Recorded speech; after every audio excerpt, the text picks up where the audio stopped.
Assalamualaikum warahmatullahi wabarakatuh. Perkenalkan, nama saya Aisyah Zalia dengan nomor BP 2422027, jurusan Teknik Kimia Bahan Nabati kelas 2B. Pada kesempatan kali ini saya akan menjelaskan materi terkait penurunan rumus reaktor batch, CSTR dan juga PFR. Nah, penurunan rumus ini diawali dari dasar yang sama, yaitu neraca mol. Nah, neraca mol ini menyatakan bahwa akumulasi mol di dalam reaktor sama dengan mol yang masuk dikurangi mol yang keluar, ditambah mol yang terbentuk atau habis karena reaksi. Nah, secara sistematis, neraca komponen A dituliskan sebagai dNA per dt sama dengan FA0 dikurangi FA ditambah laju reaksi mol dikali volume reaktor. Baiklah, masuk pada penurunan rumus reaktor batch. Nah, reaktor batch ini memiliki beberapa karakteristik, yaitu yang pertama, tidak ada aliran masuk dan keluar. Yang kedua, reaksi berlangsung terhadap waktu, dan yang ketiga, volumenya konstan, sehingga laju alir mol A masuk sama dengan 0 dan laju alir mol A keluar sama dengan 0. Maksudnya karena reaktor batch tidak punya aliran masuk, maka laju alir mol A masuknya sama dengan keluar. Nah, karena tidak ada aliran keluar, maka laju alir mol A keluar sama dengan 0. Jadi, semua aliran atau flow bernilai 0. Yang tersisa hanya akumulasi dan reaksinya saja. Pada reaktor batch ini tidak terdapat aliran masuk maupun keluar, sehingga perubahan jumlah mol komponen A hanya disebabkan oleh reaksi kimia. Nah, neraca molnya itu dituliskan sebagai berikut. Laju perubahan jumlah mol A terhadap waktu sama dengan laju reaksi komponen A dikali volume reaktor. Karena jumlah mol dapat dinyatakan sebagai jumlah mol A sama dengan konsentrasi A dikali volume, dan volume reaktor dianggap konstan, maka persamaan tersebut disederhanakan lagi menjadi laju perubahan konsentrasi A terhadap waktu sama dengan laju reaksinya. Masuk pada substitusi hukum laju reaksi. Maksud dari persamaan ini adalah konsentrasi zat A akan berkurang terhadap waktu karena reaksi, dan kecepatan berkurangnya konsentrasi tersebut bergantung pada besar konsentrasi A dan order reaksinya.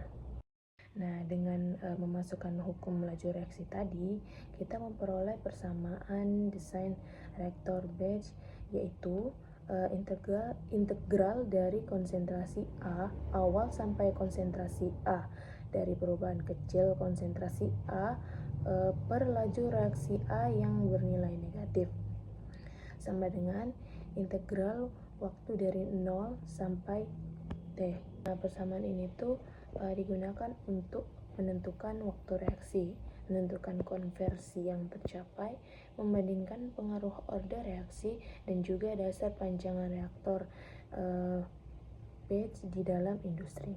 Selanjutnya masuk pada reaktor CSTR. Nah, pada reaktor ini sistem dioperasikan dalam kondisi tuna atau steady state, yang artinya tidak ada perubahan jumlah mol zat A di dalam reaktor terhadap waktu karena pencampuran berlangsung sempurna. Konsentrasi di dalam reaktor sama dengan konsentrasi pada aliran keluar. Oleh sebab itu, turunan jumlah mol A terhadap waktu bernilai 0. Nah, pada bagian ini menunjukkan neraca mol untuk reaktor CSTR. Karena CSTR beroperasi pada kondisi tunak atau steady state, maka tidak terjadi akumulasi mol di dalam reaktor, sehingga neraca mol komponen A-nya dapat dituliskan 0 sama dengan laju alir mol A yang masuk dikurangi laju alir mol A yang keluar, ditambah laju reaksi dikali volume reaktor. Selanjutnya, persamaan ini kemudian disusun ulang untuk mencari hubungan antara volume reaktor dan juga laju reaksi. Nah, intinya persamaan ini tuh menunjukkan bahwa semakin besar laju reaksi, maka volume reaktor yang dibutuhkan akan semakin kecil. Sebaliknya, jika laju reaksi kecil, maka dibutuhkan volume reaktor yang lebih besar untuk mencapai konversi yang sama. Nah, ini dia untuk hubungannya dengan konversi. Nah, pada persamaan untuk menyatakan bahwa laju molar keluar A sama dengan laju molar masuknya zat A dikalikan dengan 1 dikurang konversi, karena sebagian zatnya sudah bereaksi. Selanjutnya, persamaan kedua ini menunjukkan bahwa jumlah zat A yang bereaksi sama dengan laju molar masuk dikali konversi.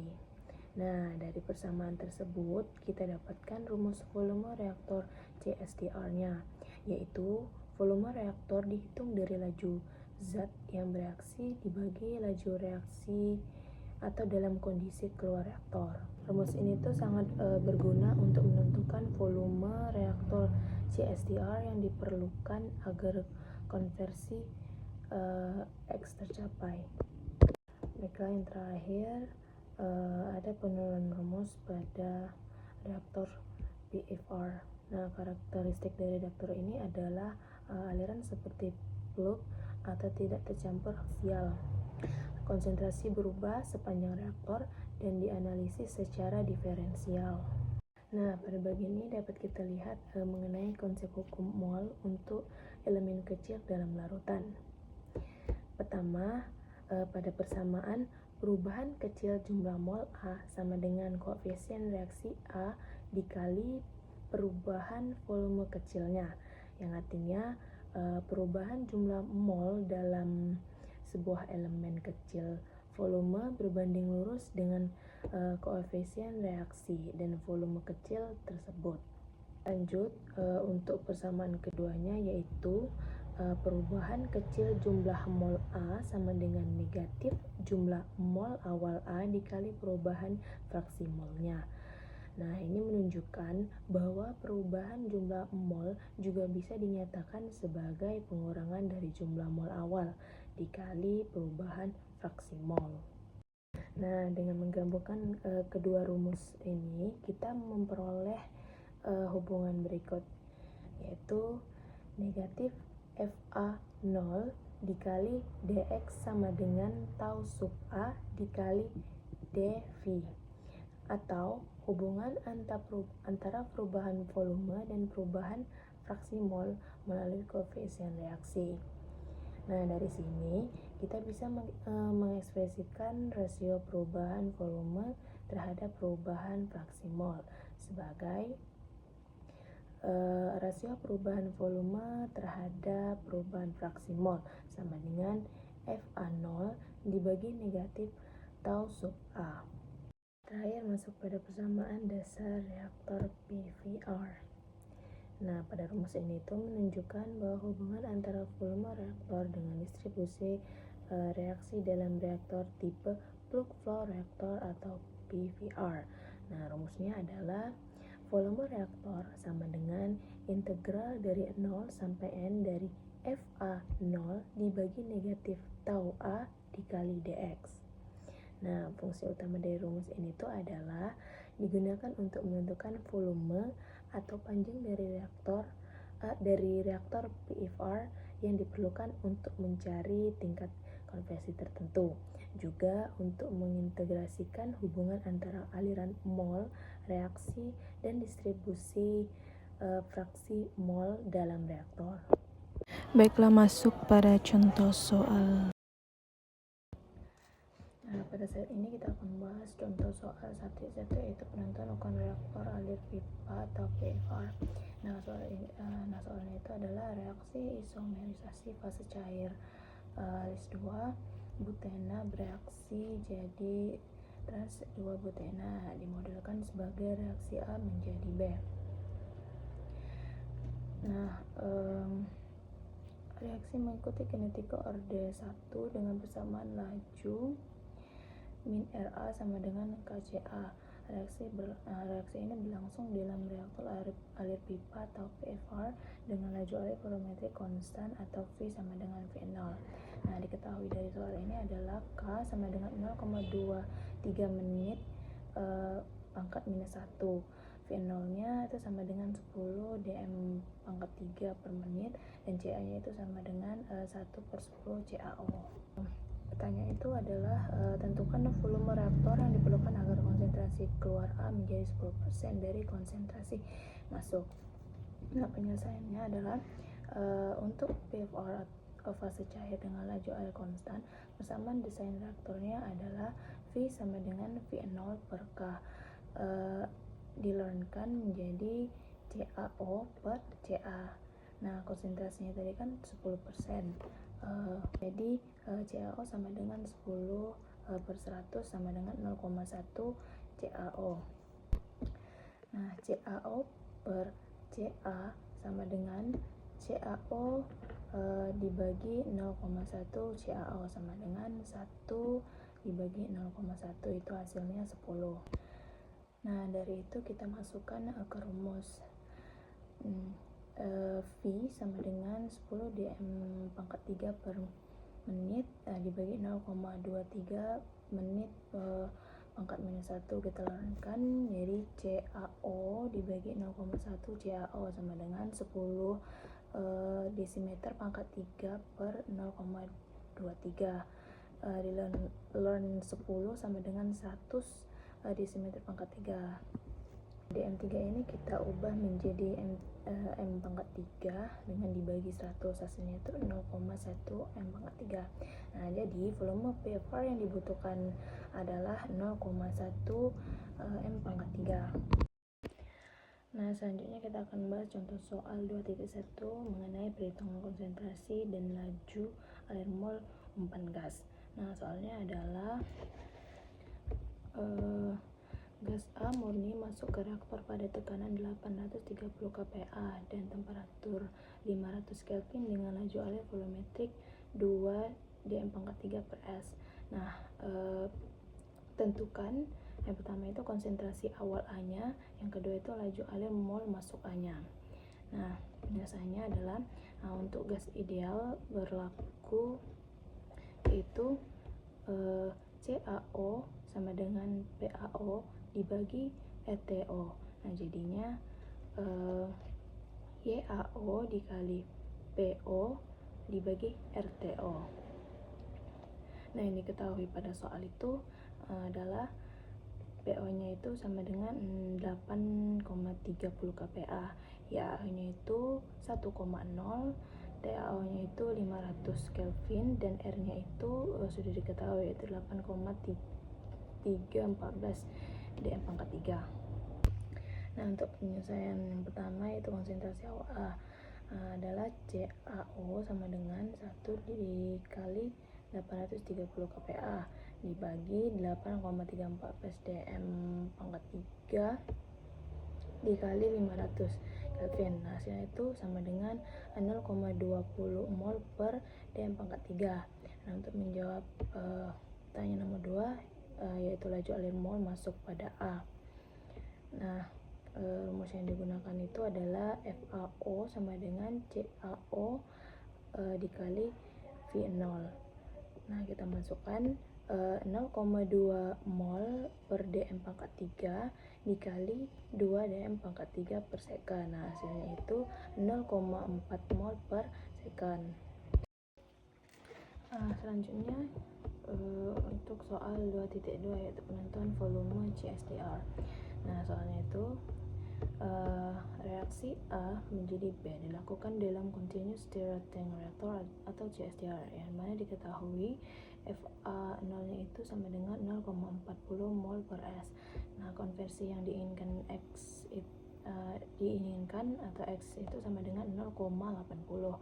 Nah, dari data kinetika diperoleh nilai 1 per min RA pada X sama dengan 0,8 sebesar 20 M pangkat 3 dikali S per mol. Nah, pertama itu kan dia minta 80%, jadi 80% itu jadi 80% itu sama dengan 80/100, jadi 0,8. Nah 20 M pangkat 3 dikali S per mol itu kita dapat dari tabel. Nah pertanyaan itu tentukan volume CSTR nya. Nah untuk penyelesaiannya kita gunakan persamaan desain CSTR, yaitu V sama dengan VAO X dibagi min RA dikali keluar. Dikali keluar itu maksudnya X sama dengan 0,8. Nah, untuk menjawab soal ini kita gunakan rumus V sama dengan FA 0 dikali X dikali 1 per min RA. Nah artinya untuk mencari volume atau V, kita cukup mengalihkan ketiga angka yang sudah diketahui di atas. Nah yang pertama itu hitung dulu FA 0 per min RA nya itu yaitu 0,4 dikalikan 20 itu sama dengan 8.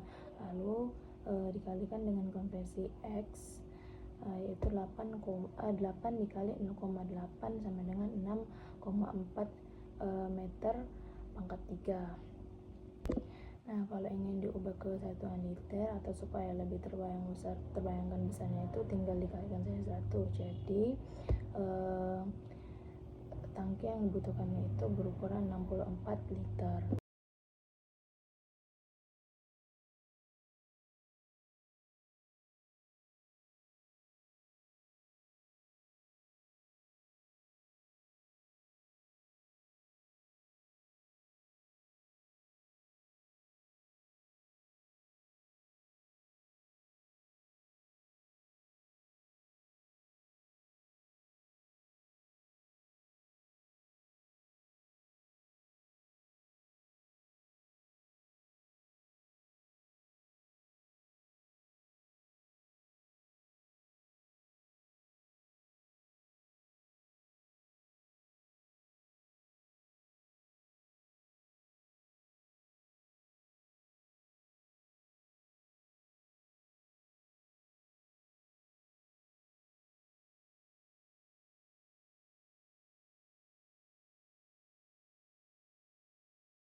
Nah, terakhir untuk contoh soal 2.4 yaitu perbandingan ukuran CSTR dan PFR. Nah, soalnya itu adalah bandingan volume CSTR dan PFR yang dibutuhkan untuk mencapai konversi 80%. Nah, pada kondisi operasi yang sama, yang diketahui itu adalah V CSTR sama dengan 6,4 M pangkat 3 dan V PFR sama dengan 2,165 pangkat 3. Nah, jelaskan juga perbedaannya. Nah, berdasarkan soal, untuk mencapai konversi 80% itu volume CSTR-nya 6,4 M pangkat 3, sedangkan volume PFR-nya itu 2,165 pangkat 3. Nah, jadi volume PFR itu jauh lebih kecil atau lebih hemat tempat daripada CSTR untuk hasil yang sama. Nah, ada dua alasan utama mengapa PFR itu lebih kecil daripada CSTR. Karena yang pertama itu PFR atau plug flow reactor. Nah, di dalam pipa PFR ini bahan baku masuk dengan konsentrasi sangat tinggi di bagian awal atau inlet. Nah, karena konsentrasinya tinggi, jadi reaksi kimia berjalan sangat cepat di sepanjang pipa tersebut. Nah, yang kedua itu CSTR atau Continuous Stirred Tank Reactor, karena di dalam tangki diaduk secara terus-menerus, jadi konsentrasi reaktan langsung turun drastis begitu masuk. Akibatnya reaktor ini selalu bekerja pada laju reaksi yang paling rendah atau laju di titik keluar. Karena reaksinya lambat secara keseluruhan dalam tangki, maka butuh volume yang lebih besar untuk mencapai target. Intinya untuk reaksi order 1 dan kondisi suhu tetap atau isotermal, PFR lebih efisien dibandingkan CSTR karena mampu mencapai target konversi yang sama dengan ukuran reaktor yang jauh lebih kecil.